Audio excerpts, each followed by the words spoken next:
We made our way to King Philip's palace.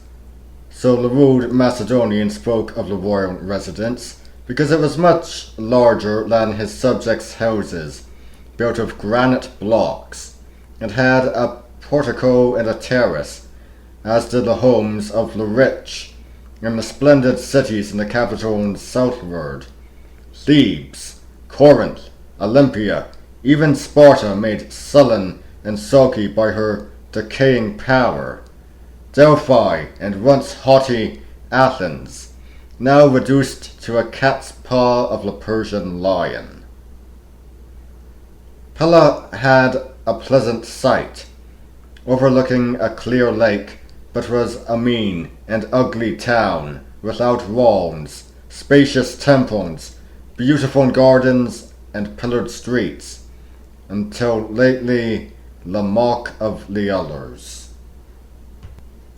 We had no ancient aristocracy.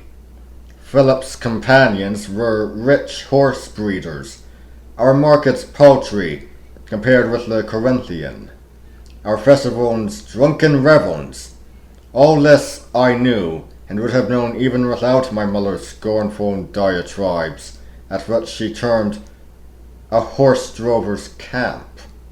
But I knew, too, that the name Pella, and particularly Philip, had become names to conjure within my own lifetime. Until Philip's time, it seemed that the gods had laid a curse on the royal house of Macedon. Old, embittered Euripides, spending his last days here, could have woven its woes into one of his colossal tragedies. A bastard son had murdered his uncle, brother, and cousin to obtain the throne. A queen had poisoned King Amyntas because of an incestuous love of her daughter's husband, and a little later, the daughter met a like fate. But Philip was of different stuff.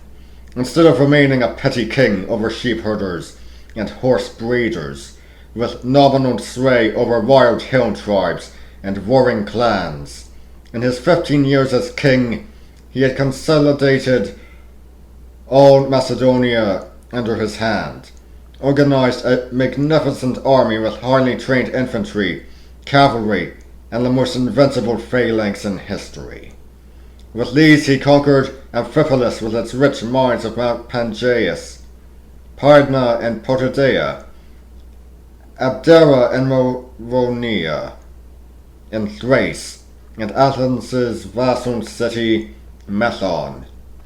After 2 sharp defeats, he had crushed the Phaeacians and Phocians, whereby he became lord of all Thessaly, with its rich pastures and helms of vines. The key city of the north, Olynthus, 11 years before his wild rich wife Olympias bore him a son, fell to his sword. And the following year, after all Thrace became his province, he crossed into central Greece, and soon after this, Demosthenes, the great Athenian orator, delivered his first Philippic.